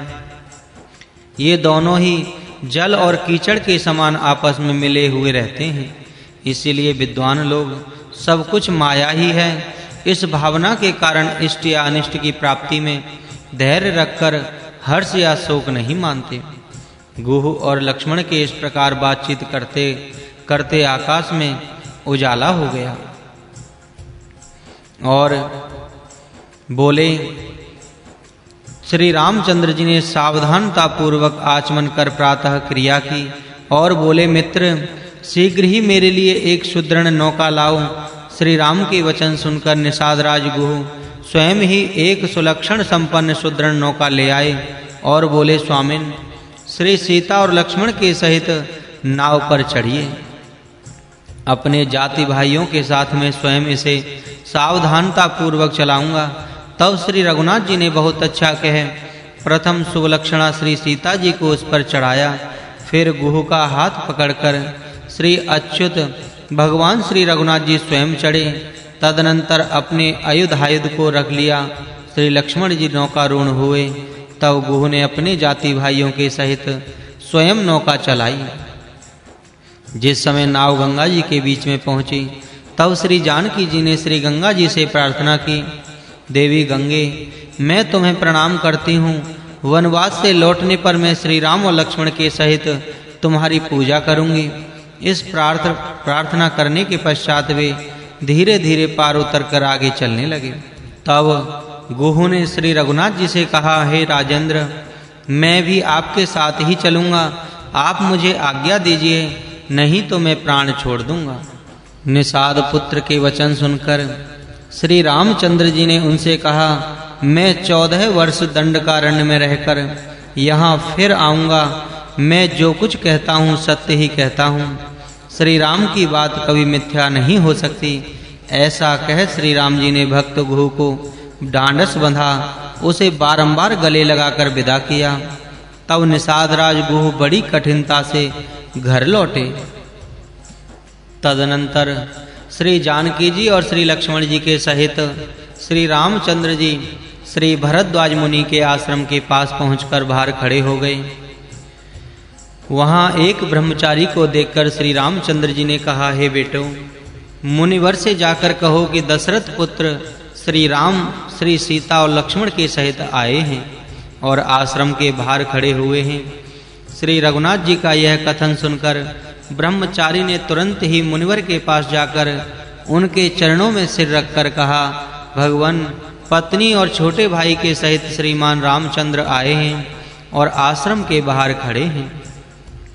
उन देवतुल्य श्री राम ने मुझसे कहा है कि मुनिवर श्री भरद्वाज को इसकी यथायोग्य सूचना दो। यह सुनकर मुनिराज भरद्वाज सहसा उठ खड़े हुए और अर्घ पाद्य आदि लेकर श्री राम के पास आए। श्री राम को देखकर उन्होंने श्री लक्ष्मण जी सहित उनकी नियमानुसार पूजा की और कहा, हे राम, हे कमल नयन रघुनंदन, आइए, आपका स्वागत है। अपनी चरण रज से मेरी पर्णशाला को पवित्र कीजिए। ऐसा कहे वे श्री सीता जी के सहित दोनों रघुकुमारों को अपनी कुटिया में ले आए और फिर उनका भक्ति पूर्वक पूजन कर भली प्रकार आतिथ्य सत्कार किया। तदनंतर मुनिवर बोले, राम, आज आपके समागम से मेरी तपस्या पूर्ण हो गई। रघुनंदन, मैं आपका भूत और भविष्य तक संपूर्ण वृतांत जानता हूँ। मैं यह भी जानता हूँ कि आप साक्षात परमात्मा हैं और कार्य की सिद्धि के लिए ही माया से मनुष्य रूप हुए हैं। पूर्व काल में ब्रह्मा के प्रार्थना करने से जिस लिए आपने अवतार लिया है, जिस लिए आपको वनवास हुआ है और जो कुछ आप आगे करेंगे, वह सब आपकी उपासना द्वारा प्राप्त हुई ज्ञान दृष्टि से मैं जानता हूँ। हे रघुश्रेष्ठ, आपसे मैं अधिक क्या कहूँ।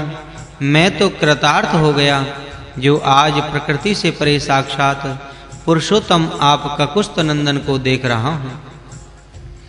तब श्री सीता जी और श्री लक्ष्मण जी के सहित श्री रामचंद्र जी ने उन्हें प्रणाम करके कहा, ब्राह्मण, हम क्षत्रिय कुलोत्पन्न हैं, अतः आपकी कृपा के पात्र हैं। इस प्रकार परस्पर एक दूसरे से कहने के उपरांत वे मुनि के यहाँ ठहर गए। प्रातः काल जागने पर श्री रघुनाथ जी मुनि कुमारों की बनाई हुई डोंगी पर चढ़कर यमुना के पार हुए और मुनिवर के बताए हुए मार्ग से चित्रकूट पर्वत की ओर चले, जहाँ श्री वाल्मीकि जी का आश्रम था। उस ऋषिगणों से भरे हुए नाना मृग और पक्षियों से समाकुल तथा सर्वदा फल पुष्प आदि से परिपूर्ण श्री वाल्मीकि जी के आश्रम में जाकर श्री रामचंद्र जी ने देखा कि मुनि श्रेष्ठ श्री वाल्मीकि जी बैठे हुए हैं। तब श्री रामचंद्र जी ने लक्ष्मण और श्री सीता जी के सहित उन्हें सिर झुकाकर प्रणाम किया। तब श्री वाल्मीकि जी ने सुंदर कमल के समान नेत्र वाले कामदेव की सी आकृति वाले जटा मुकुटधारी त्रैलोकी मोहन लक्ष्मीपति श्री रामचंद्र जी को श्री सीता और श्री लक्ष्मण जी के सहित देखा। उन्हें देखते ही श्री वाल्मीकि जी सहसा उठ खड़े हुए। उनके नेत्र आश्चर्य से निमेष शून्य हो गए और उन्होंने नेत्रों में आनंद आंसू भर परमानंद स्वरूप श्री रामचंद्र जी का आलिंगन किया तथा अति भक्ति भाव से जगत पूज्य भगवान श्री राम की अर्घ आदि से सादर पूजा कर उन्हें मीठे मीठे फल मूल आदि खिलाकर उनका लालन पालन किया। तब श्री रघुनाथ जी ने अति नम्रता पूर्वक हाथ जोड़कर श्री वाल्मीकि जी से कहा, हम पिताजी की आज्ञा मानकर दंडगमन में आए हैं। आप सब कुछ जानते ही हैं, फिर भी हम आपको इसका कारण क्या बताएं। अब आप मुझे कोई ऐसा स्थान बताइए भगवान, जहां मैं सुख पूर्वक रह सकूं। आपके बताए हुए उस स्थान में श्री सीता जी के साथ रहकर कुछ समय बिताऊं। श्री रघुनाथ जी के इस प्रकार कहने पर मुनिवर ने मुस्कुराकर कहा, हे राम, संपूर्ण प्राणियों के आप ही एकमात्र उत्तम स्थान निवास स्थान हैं और सब जीव भी आपके निवास गृह हैं।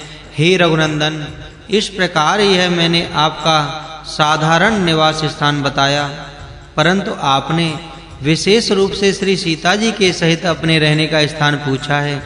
इसीलिए हे रघुश्रेष्ठ, अब मैं आपका जो निश्चित गृह है वो बताता हूँ, जो शांत समदर्शी और संपूर्ण जीवों के प्रति द्वेषहीन हैं तथा अरहनिश आपका ही भजन करते हैं, उनका हृदय आपका निवास स्थान है।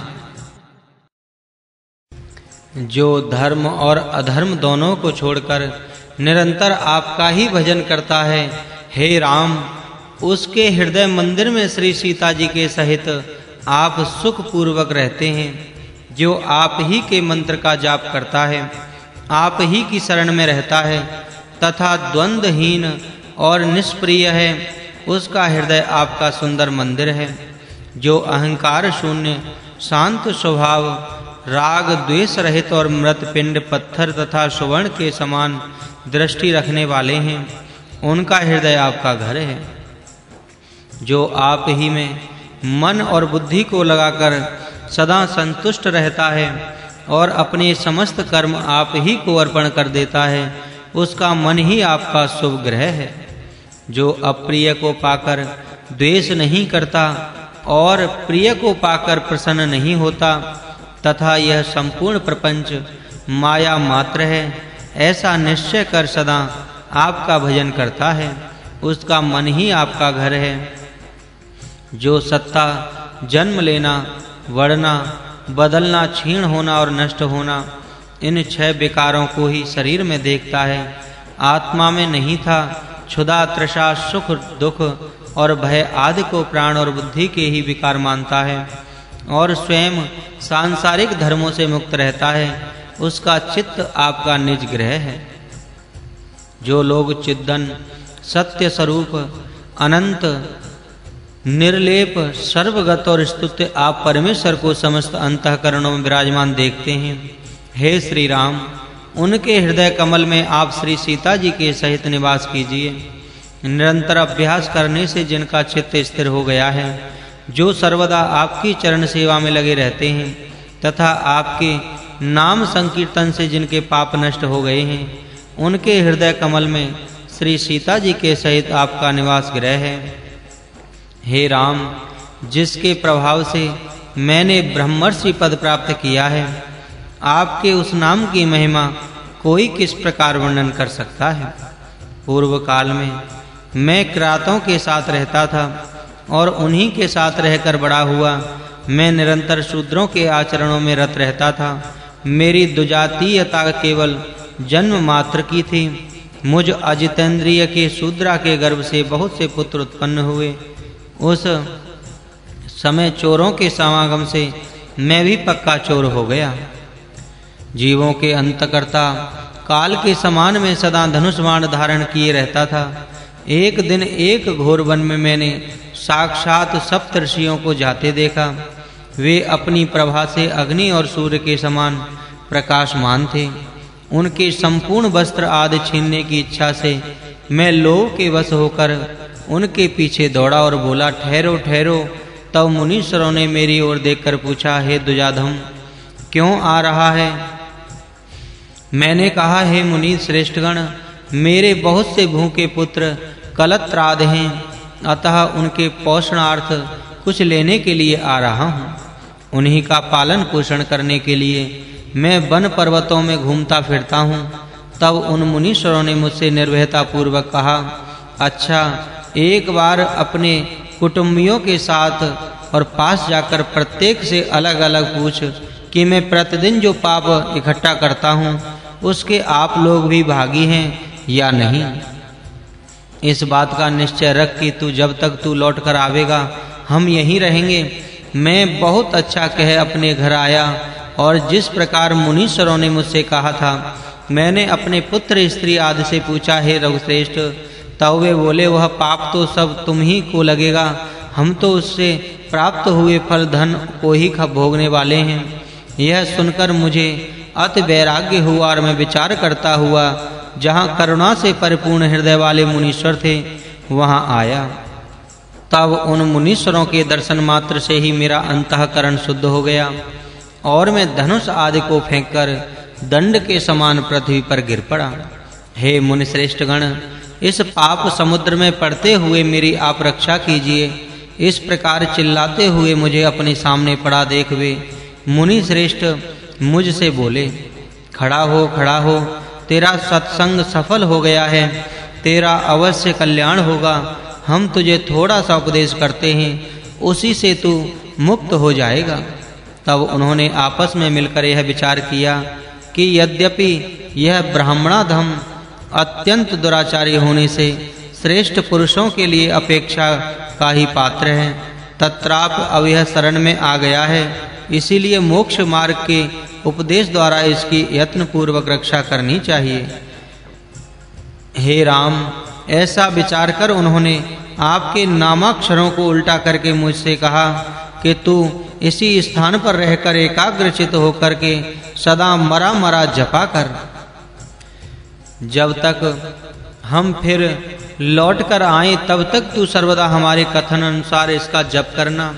ऐसा कहकर वे सब दिव्य दर्शन मुनीश्वर चले गए। तब उन्होंने मुझे जैसा उपदेश किया था मैंने ठीक वैसा ही किया। इस प्रकार निरंतर एकाग्र चित्त से जप करते करते मुझे बाह्य ज्ञान नहीं रहा। इस तरह बहुत समय तक निश्चलता पूर्वक रहने से मुझ सर्वसंग विहीन के ऊपर वल्मीक मिट्टी का ढेर बन गया।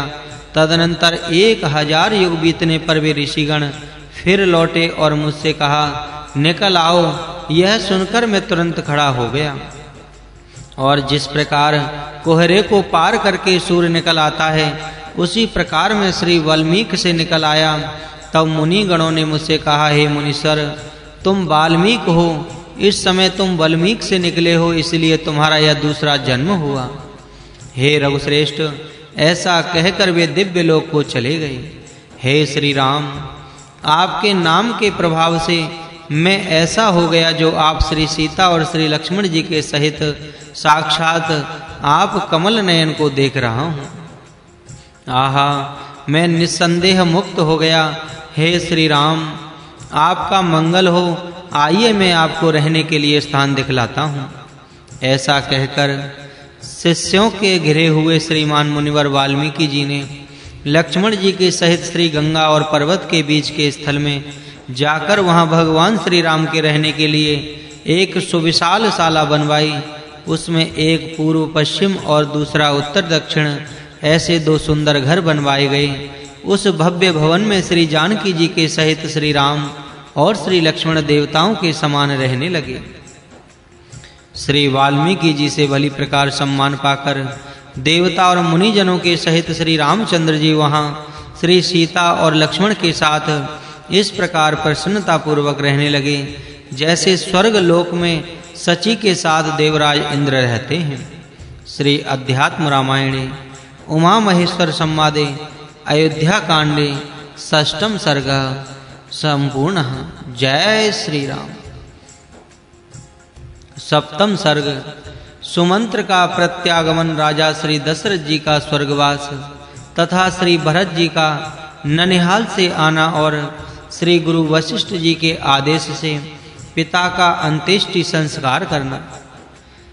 श्री महादेव जी बोले, हे पार्वती, इधर सायंकाल के समय सुमंत्र ने भी वस्त्र से मुख ढांककर नेत्रों में जल भरे हुए अयोध्यापुरी में प्रवेश किया।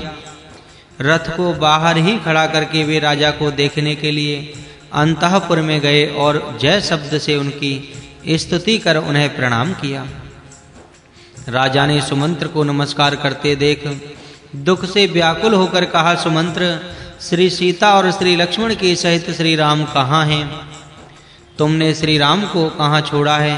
उन्होंने मुझ पापी के लिए क्या कहा तथा श्री सीता और श्री लक्ष्मण ने भी मुझ निर्दयी के लिए क्या कहा है? हा राम, हा गुणानिधे, हा प्रिय वादिनी सीते, क्या तुम मुझको दुख समुद्र में डूबकर मरते हुए नहीं देखते हो? इस प्रकार बहुत देर तक विलाप करने के राजा दुख समुद्र में डूब गए। महाराज को इस प्रकार रोते देखकर मंत्री ने हाथ जोड़कर कहा, महाराज, मैं श्री राम, श्री सीता और श्री लक्ष्मण को आपके साथ और आपके रथ में बिठाकर ले गया था। वे श्रृंगवीरपुर के पास श्री गंगा जी के किनारे जाकर टिके।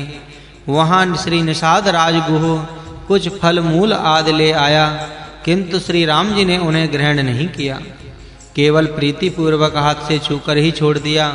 तदनंतर श्री रघुनाथ जी ने गुह से वट का दूध मंगवाकर अपनी जटाओं का मुकुट बनाया और फिर वे स्वयं मुझसे बोले, हे श्री सुमंत्र, महाराज से कहना वे हमारे लिए शोक ना करें। हमें वन में अयोध्या से भी अधिक सुख प्राप्त होगा। माता से भी मेरा प्रणाम कहकर कहना कि मेरे लिए शोक करना छोड़ दें। महाराज वृद्ध और शोकाकुल हैं, उन्हें भली प्रकार ढांढस बंधाना। हे नृप श्रेष्ठ, तदनंतर नेत्रों में जल भरकर कुछ श्री राम की ओर देखते हुए देवी श्री सीता ने दुख से गदगद कंठ हो मुझसे कहा, दोनों सासुओं के चरण कमलों में मेरा साष्टांग प्रणाम कहना। ऐसा कह कुछ सिर झुकाकर रोती हुई वे वहां से चली गईं।